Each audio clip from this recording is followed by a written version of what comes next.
उम्मीद है आप सब खैरियत से होंगे। आज का टॉपिक बहुत ही इंटरेस्टिंग है और मैं बहुत एक्साइटेड हूँ इस मैटर को डिस्कस करने के लिए। आज हम बहुत बेसिक एक्सेल सीखेंगे। अगर आपके पास एजुकेशन है या आपके पास कंप्यूटर की एजुकेशन नहीं भी है तो भी आप एक्सेल चला सकते हैं। आप एक दुकानदार हैं, आप कारोबार करने वाले कोई शख्स हैं, इंडस्ट्री चलाते हैं, लेकिन आपके पास कंप्यूटर की तालीम ना होने की वजह से, एजुकेशन ना होने की वजह से अनफॉर्चुनेटली आप काम हाथ से करने पे मजबूर हैं, रजिस्टर पे करने पे मजबूर हैं। अपनी ट्रांजैक्शंस को, अपनी कारोबारी लेन देन को अपने कारोबारी लेन देन को आप कॉपी पे, रजिस्टर्स पे लिख लिख के परेशान हैं और उस वजह से आपका वक्त ज़ाया होता है। और फिर हाथ से लिखने पर जो रिजल्ट आप चाहते हैं एक्यूरेसी का, कि सब कुछ ठीक ठाक रिजल्ट आए, वो भी नहीं आ रहा होता। तो आज हम स्टार्ट कर रहे हैं एक सीरीज जिसके अंदर बहुत आसानी के साथ और बहुत बेसिक तरीके से आपने एक्सेल सीखना है। अच्छा, सबसे पहला जो लेसन आपने एक्सेल चलाने के लिए जहां से हम शुरुआत करेंगे, वो ये जो चीज आपको मूव करती हुई दिखाई दे रही है लेफ्ट राइट के ऊपर, इसका नाम याद कर लें, इसको कर्सर बोलते हैं। सबसे पहले ये जो चीज राइट और लेफ्ट पे घूम रही है, इसको कर्सर बोलते हैं। अब आप इसकी शक्ल भी याद करें। आपको लग रहा है कि ये एक एरो शेप है और जैसे तीर होता है वैसे एक शक्ल आपको दिखाई दे रही है। अगर आपने यहां पर मूव करना है किसी भी जगह पर, जैसे आपको ये नीला सा स्केयर नजर आ रहा है, आप चाह रहे हैं कि यहां लिखने की बजाय आपने यहां लिखना है, तो आप माउस से लेफ्ट वाला जो बटन है उस पर क्लिक करना है, यानी उसको दबाना है। इसको लेफ्ट क्लिक आइंदा से आपने याद रखना है। दो बातें मेरी हो गई समझ में। ये जो घूम रहा है इसको कर्सर बोलते हैं, और जब आपने एक जगह से किसी दूसरी जगह पे लिखने की कोशिश करनी है तो माउस को यहां तक लाके उसका जो लेफ्ट वाला बटन है वहां क्लिक कर देना। तो ये मैंने क्लिक किया। अब मैं अगर कुछ भी लिखना चाहता हूं तो मैं यहां पर लिख सकता हूं। अगर फर्ज करें कि आपने इधर लिखना है तो माउस को इधर लाएं, और यानी इस कर्सर को इधर लाएं और माउस पे लेफ्ट क्लिक दबा दें तो ये कर्सर उधर चला जाएगा। अब आप यहां लिखना चाहें तो आप यहां भी लिख सकते हैं। ओके जी, पहली बात आपने सीखी कि अगर कर्सर को मूव करना है तो कैसे मूव करना है। इस घूमते हुए तीर के निशान को कर्सर बोलते हैं, और आप अगर अपने पेज पर राइट या लेफ्ट पे कहीं पे लिखना चाहते हैं तो ये कर्सर उसके काम आता है। अच्छा, अब नेक्स्ट आपने देखना है, मैं इस कर्सर को आहिस्ता आहिस्ता जहां पे ये गिनती लिखी हुई है 1 2 3 उसकी तरफ लेके जा रहा हूं, और आपने ध्यान से देखना है इसकी शक्ल चेंज हो जाएगी।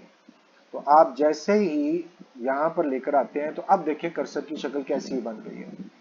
कर्सर का साइज थोड़ा सा छोटा है, इसके ऊपर भी एक तीर का निशान है और इसके नीचे भी एक तीर का निशान है, और ये दो लाइंस बन गई हैं। मैं आपको दोबारा दिखाता हूं। देखिए, मैं कर्सर को इधर ला रहा हूं, जैसे ही मैं 8 और 9 के दरमियान में लेके आया हूं तो इसकी शक्ल चेंज हो गई। अब ये कर्सर किस काम आता है, आपने इसको लेफ्ट क्लिक, माउस का लेफ्ट क्लिक दबाए रखना है, उसको छोड़ना नहीं है, और माउस को नीचे की तरफ लेकर जाएं। तो आप देखेंगे कि जैसे आपने ये किया, इस लाइन का जो साइज है वो साइज चेंज हो गया। मैं आपको इसको एक नजर और दिखाता हूं। वैसे आपको महसूस हो गया होगा, आपने देखा ये साइज जो चेंज हो गया है। इसको मैं बाद में बताऊंगा कि यहाँ मैं लाइंस कैसे लगा रहा हूं, लेकिन अभी आप फिलहाल ये समझें दोबारा से जो हमने काम किया। ओके, मैंने कहा कि आप इस कर्सर को, जैसे 6 और 7 है, मैं इसके दरमियान में लेके जाता हूं, और फिर मैंने लेफ्ट माउस दबा के रखना है। लेफ्ट क्लिक दबाए रख के माउस को मैं नीचे की तरफ ले गया। उससे क्या हुआ, आपने देखा ये जो साइज है 6 का, ये चेंज हो गया। अब ये दूसरा कर्सर का आपने फायदा देख लिया। हम एक टेबल बनाने की कोशिश कर रहे हैं और उसके अंदर कभी तो साइज बड़ा होगा, कभी साइज छोटा होगा, हम उसको फॉलो अप कर रहे हैं। अच्छा, अब आपने गौर से देखा, इधर लिखा हुआ है 1 2 3, 1 2 3 लिखा हुआ है इस तरफ, और इस तरफ लिखा हुआ है ABCD। ये जो ABCD है वो रॉज हैं, ABCD जो है वो कॉलम्स हैं, और ये जो 1 2 3 है ये रॉज हैं। अच्छा, अब आप ये चाह रहे हैं कि ये यहां से लेकर यहां तक का जो फासला है ये भी मैंने ज्यादा करना है। अब ध्यान से देखिएगा, पहला हमने डिस्कस किया ये एरो वाला कर्सर, फिर हम ये गिनती वाली साइड पे गए और दो लाइंस के दरमियान रखा तो भी कर्सर चेंज हो गया। अब मैं बी और सी के दरमियान में आहिस्ता आहिस्ता लेके जा रहा हूं, ध्यान से देखें तो कर्सर इधर भी चेंज हो गया। इसमें भी दरमियान में दो लाइंस हैं और एक एरो राइट साइड, एक एरो लेफ्ट साइड। अब क्या करना है, हमने माउस को दबाए रखना है, लेफ्ट वाले क्लिक को दबाए रखें और उसको छोड़ना नहीं है आपने, और फिर माउस को एक तरफ ले जाएं जिस तरफ आपने ज्यादा या कम करना है। मसलन मैंने राइट साइड दाएं हाथ की तरफ ज्यादा करना है तो मैं कर्सर को दाएं हाथ की तरफ ले गया। अब आप चेक कीजिएगा यहाँ क्या फर्क पड़ा है, ये जो फासला है ये बड़ा फासला हो गया। अच्छा, अब आपने ये सीख लिया है कि कॉलम का साइज कैसे बढ़ाना है और रो का साइज कैसे बढ़ाना है। ये जो गिनती वाली चीजें हैं ये रो है, तो मैं आपको दोबारा दिखाता हूं। जैसे ही कर्सर आप 6 और 7 के दरमियान में लेके गए, आपने अगर इसका साइज बड़ा करना है तो नीचे ले जाएं, दोबारा लेफ्ट क्लिक दबाए रखना है, उसको छोड़ना नहीं है, इसको आप ऊपर ले जाएं तो साइज वापस छोटा हो जाएगा। एक दफा फिर देखें, 8 और 9 के दरमियान में मैं लेके गया, मैंने इसको थोड़ा ऊपर की तरफ माउस को लेकर गया तो साइज छोटा हो गया। अगर माउस नीचे लेके जाऊंगा तो साइज बड़ा हो जाएगा। और मैं ए और बी के दरमियान में जब लेके जाऊंगा तो कॉलम, ये जो ऐसे लंबाई का रुख होता है ना, इसे कॉलम बोलते हैं। ओके, तो आप इसको अगर माउस का लेफ्ट क्लिक दबाए रखना है, इधर लेकर जाएंगे तो साइज बढ़ जाएगा राइट साइड पे, और अगर आप चाहें कि मैंने इसका साइज बहुत छोटा करना है तो साइज छोटा करने के लिए आप लेफ्ट साइड पे ले जाएं तो साइज इस तरह से छोटा हो गया। अच्छा जी, अब आपको कर्सर समझ में आ गई है। अब हमने एक स्टेप और आगे करना है। ये जो ऊपर वाली लाइन होती है आमतौर पे ये हेडिंग होती है, जैसे आपने देखा ये रेड कलर आया हुआ ना ये। अब मैंने ये जो लिखा हुआ है एक्सेल लर्न करें, आपने गौर किया इसके अंदर मैंने 3 वाली जो लाइन है बड़ी कर दी थी। अब आपने ये सीखना है कि ये कलर कैसे होता है। ऊपर आना है आपने, और आप एक बात याद रखिएगा कि आपको फाइल के अंदर जाना है।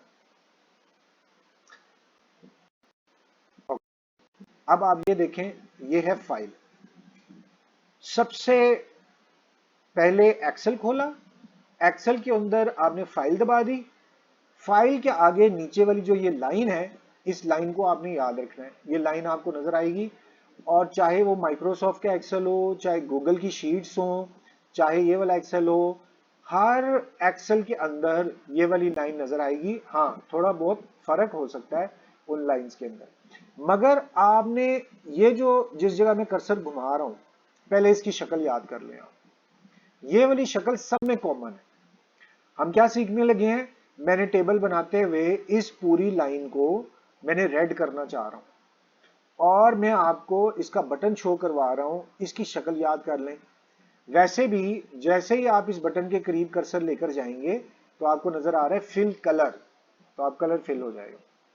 अच्छा, अब आपने डिसाइड करना है कि क्या आप ए बी सी और डी सारों को कलर करना चाहते हैं या एक को। ये दोनों काम हम आज करेंगे।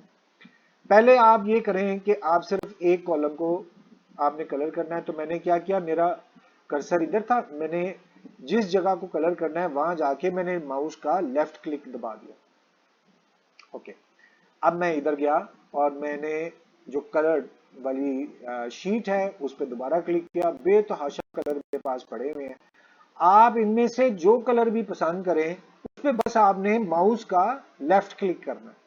मसलन मैं चाहता हूं कि मेरे पास ये ग्रीन कलर आ जाए, तो आप यहां एक दफा क्लिक कर दें तो वहां पर ग्रीन कलर आ गया। एक बात आपने ये सीखी कि आपने सिर्फ एक सेल को कलर किया है। अब आपकी मुझे ना बहुत अटेंशन चाहिए, आप चाहते हैं कि ये पूरी की पूरी लाइन ही यहां पर ग्रीन कलर की हो जाए। उसके लिए आपको क्या करना है, ध्यान से देखिएगा। आपका माउस यहां पर है, आपने यहां लेफ्ट क्लिक दबा देना है और लेफ्ट क्लिक को छोड़ना नहीं है, और फिर अपने माउस को आपने राइट साइड की तरफ लेकर जाना है। आपने देखा वो यहाँ पे ग्रीन कलर की जगह एक लाइट सा ब्लू कलर आ रहा है। मैं आपको दोबारा करके दिखाने लगा। सबसे पहले आप ये चाह रहे हैं कि ये जो ऊपर वाली पूरी की पूरी लाइन है ये सारी ग्रीन हो जाए, तो आपने इस सेल पर एक दफा माउस का लेफ्ट क्लिक दबाए रखना है, उसको छोड़ना नहीं है, और फिर अपने माउस को उस तरफ ले जाएं जिन सेल्स को आपने कलर करना है। आपने देखा नीचे से थोड़ा सा कलर चेंज हो रहा है, और माउस का लेफ्ट क्लिक छोड़ दें। अब आप देख रहे हैं कि यहां पर मैंने इन कॉलम को सिलेक्ट कर दिया। अब वापस जाएं और आपने अब कलर ये वाला चूज किया हुआ था, आप चाह रहे हैं कि पहली पूरी की पूरी लाइन ग्रीन हो जाए, तो यहां पर आपने पूरी लाइन को ग्रीन कर दिया। इसी तरह से आप चाहें तो इस वाले एक कर्सर को, आप चाहें तो इस वाले एक सेल को, आप चाहें तो इस वाले एक सेल को कलर चेंज कर सकते हैं। और अगर ज्यादा सारे सेल्स का कलर चेंज करना है तो मैंने आपको बताया कि यहां पर माउस को लेकर जाना है, लेफ्ट क्लिक दबाए रखना है, और फिर माउस को जिन जिन सेल्स को आपने सेलेक्ट किया ये यहां से सिलेक्ट हो गए और कलर आप यहां से चेंज कर दें। ओके, अब ये बात आप एक कॉलम के लिए भी कर सकते हैं।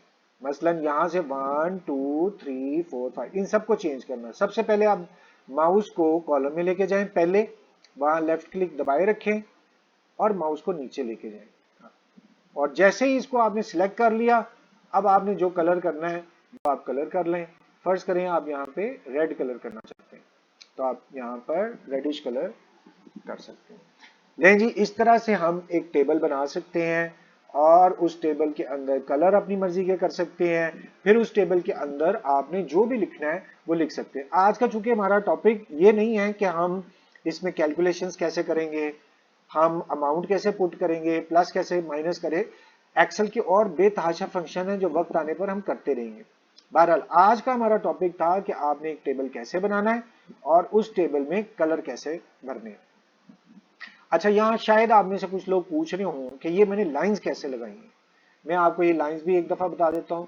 जिस सेल में आपने लाइन लगानी है वहां जाके एक दफा माउस को क्लिक करें, और बिल्कुल उसी तरह से आपने माउस को जहां जहां लेकर जाना है, जिन जिन जगहों पे लाइंस लगानी है वहां तक आप माउस को ड्रैग करके ले जाएं।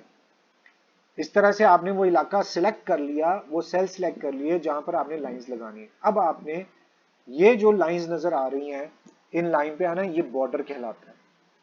यहां पर एक दफा क्लिक करें तो आपको यहां से चेक करें, बेतहाशा बॉर्डर्स के ऑप्शंस आपको नजर आना शुरू हो गए। सबसे पहले ये वाला जो बॉर्डर था, इसमें जहां पे प्लस का निशान आपको नजर आ रहा है, इसका मतलब है ऑल बॉर्डर्स। आप नीचे लिखा हुआ देख रहे हैं ना, ऑल बॉर्डर्स। अब ये क्या करेगा, जहां जहां भी आपने सेल सिलेक्ट किए हुए हैं सब में लाइंस लग जाएंगी। तो मैं लेफ्ट क्लिक माउस का यहां पे लगा रहा हूं, अब आप देखें सब जगह लाइंस लग गई। और उसके बाद अगर आपने कुछ भी लिखना है तो वो यहाँ पर आप बाद में लिख लिया करेंगे।